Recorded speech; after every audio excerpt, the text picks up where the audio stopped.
Though there could be an argument for a chunk of the Paramount entries, it's wild to think that the fourth movie in a slasher franchise would be considered the series' high. Add on to that this was advertised as the final chapter in what was thought to be a dying subgenre, and we ended up getting one of the best damn horror movies of the 1980s. And of course, in the Friday the 13th franchise.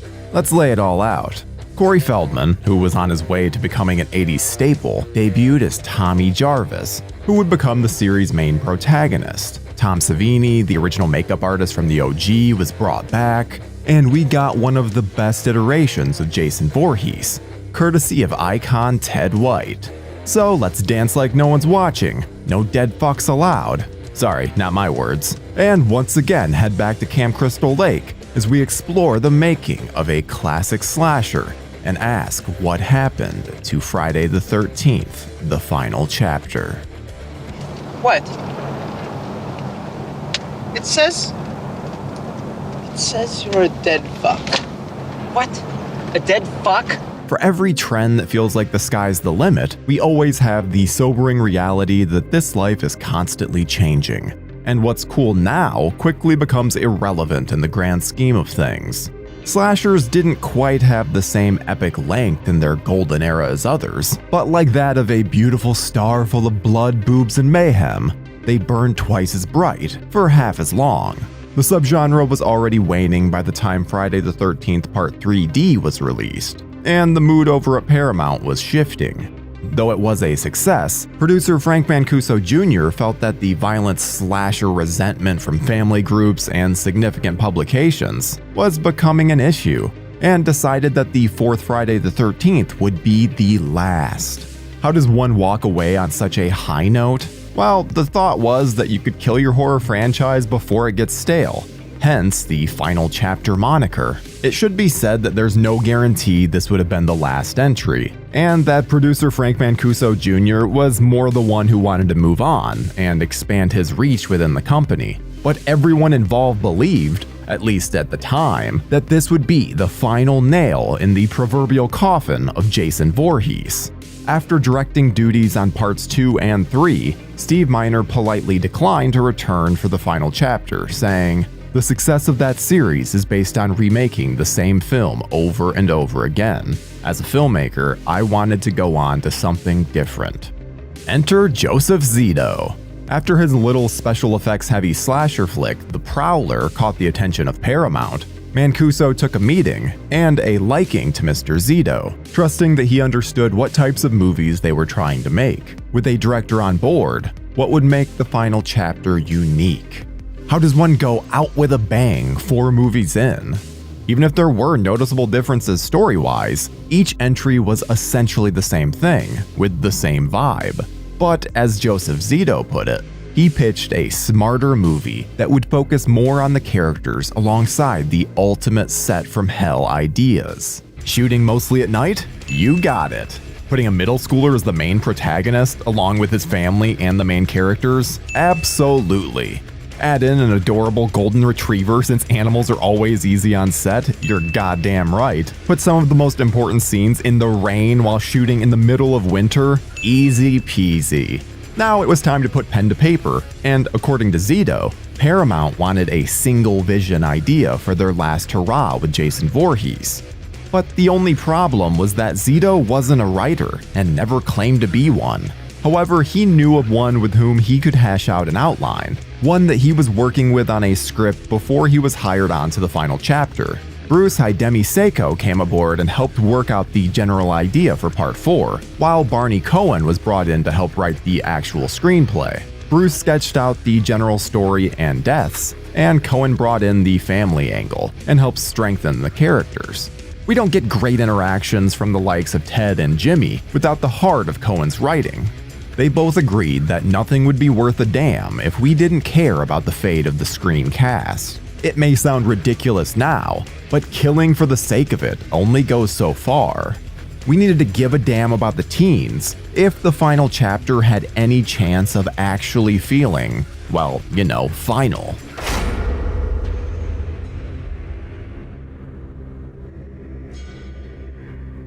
Casting-wise, they knew they needed more than your cookie-cutter teens, so the idea was to aim for a tad bit of recognition, something a bit more trendy than what was used before. So we got a few semi-recognizable faces in the crowd for the first time. Pretty boy Peter Barton, famous for the 80s TV series Powers of Matthew Starr, was cast as Doug. Lawrence Monason of The Last American Virgin played Ted, and of course there are the Doublemint twins.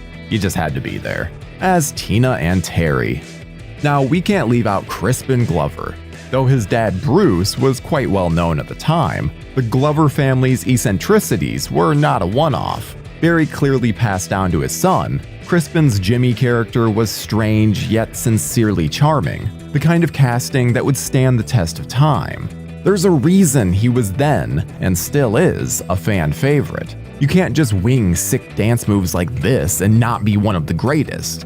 But one significant change, and a quite ballsy one at the time, was to cast a kid as the protagonist, and his family as the heroes. Enter Miss Jarvis, Trish, and of course Tommy, played by Cory Feldman. Soon to be a household name, as this and Gremlins would release only a few months apart, Zito immediately saw the young Feldman's charm, relatability, and passion in his craft. But there was a lingering doubt. A concern, if you will. Would Feldman be able to lift and swing the machete? Could he make the defining scene, the death of Jason, believable?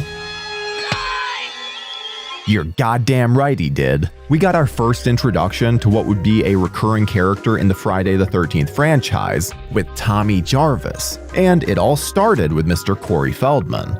But it was Ted White's casting as Jason Voorhees that tied this proverbial rug together. A longtime stuntman who doubled for legends like Clark Gable and John Wayne, White brought a visceral intensity to the role, not really seen prior. Zito wanted a slightly more intelligent Jason who would think a bit more and plan out his attacks. White's intense and menacing physical presence perfectly captures the embodiment of what we think of as Jason Voorhees. And it all started here with Friday the 13th, the final chapter. For all of the hoopla, and yes, I'm bringing that word back, about how Jason should never run, Ted White and his cowboy attitude clearly shows that you are wrong. Starting with the first day of shooting on October 31st, 1983, how apropos, the final chapter would be a grueling, freezing, and physically demanding shoot for all involved. Joseph Zito was known as somewhat of a perfectionist, which led to some tense moments on set. These were run-and-gun shoots that, at best, were stressful, and at worst, well, let's just say Mr. White and Mr. Zito had more than a few arguments, with White saying, "Joe Zito and I, we started off pretty good for the first 6 of 7 days, but after that, he became kinda a bully."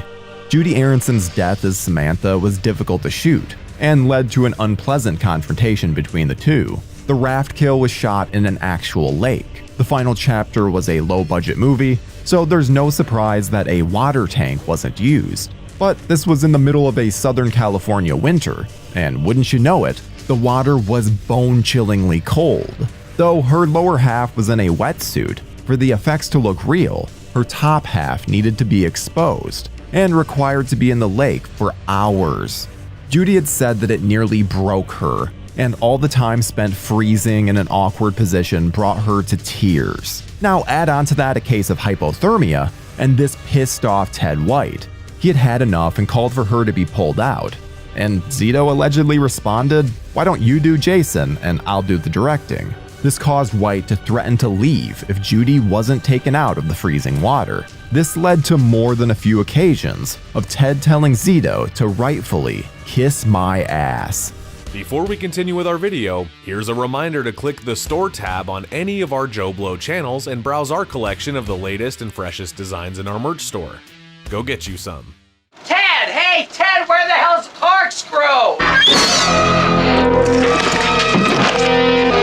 A Friday kill is only as good as the effects artist behind it. And who would be the one to put Jason out of his misery once and for all? Tom fucking Savini, who was Kid Jason's inventor and had previously worked with Zito on the effects-heavy movie The Prowler. Savini bookending his creation just feels right. and ended up being the better decision for the franchise overall. Whether it's Doug's head being crushed against the shower wall, Tina's fantastic car stunt, Glover's double corkscrew meat cleaver demise, or Paul's spear to the crotch. You know, as you would, holding your own crotch. There's just something magical about a Friday the 13th death, and the final chapter does not disappoint. Now, teens dying is par for the course, but since this whole movie would be advertised as The Final Friday, how would they ultimately do away with Jason? How would Mr. Voorhees perish once and for all? Ironically, Tom Savini wasn't a fan of the machete head split, even if it's one of the most iconic deaths in the series, courtesy of his immense talent. But he actually pitched a far more gruesome ending. This would change some characteristics and set up Tommy as not only an effects lover, but one who is also into science. He'd take a microwave apart and tweak the power settings with a voltage controller. As a kid, he'd likely show this off by melting his plastic toy soldiers early in the movie. He would end up jamming this device onto Jason's head, giving us an epic brain melt and head explosion. Though Savini's idea would fit into the budget, the financial wing of the studio thought that it was too far off from the Friday the 13th formula. One of Savini's assistants, John Volich, happened to be messing around with a machete that had previously been used in a zombie's head from Dawn of the Dead, and in an off-the-cuff remark, mentioned that maybe they should use the machete to kill Jason. After all, it is his weapon. The machete idea was pitched to producers, and the rest, they say, is history. However, it should be mentioned that poor Cory Feldman had to do so many days with the bald cap that he actually got the flu. So when you watch the final scene in the movie, it's impressive to know Feldman filmed it sick as a dog. But we should all be able to admit, even if it's a low-key death, the head sliding down the blade, followed by Feldman's Jarvis going batshit crazy, does feel somewhat epic. There's a rawness to it, and it fits perfectly in closing out the series, maybe not in scope, but certainly in emotion.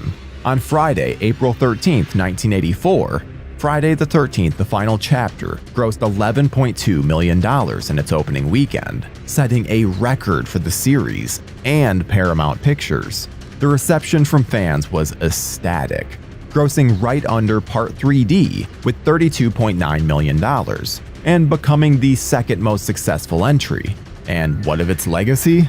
Well, it's become a fan favorite and considered the best, if not the top 2 in the entire series. And it's not hard to see why. Ask any Friday lover if it's beloved, and you get a resounding fucking A right it is. We have a charming cast with excellent chemistry, great kills, and a fantastic portrayal of Jason Voorhees. We cared enough to laugh and scream, and in the end, cheered on Tommy to go to town with Jason's machete, to look back on Part 4 with a grueling shoot, set drama, and the foolish attempt to kill a series prematurely. The fact that this is even enjoyed is a triumph. But to come out as an agreed upon high mark for the Friday the 13th franchise is a damn near miracle. We were lucky to get something this fun, violent, and cool, and we are damn happy it's grown a following with the new generation. Jason will never die, and will continue to live on as passed down by generations. Whether on Blu-ray with friends, a marathon on Shudder, or at a midnight showing, the final chapter did prove one thing: Jason Voorhees was here to stay.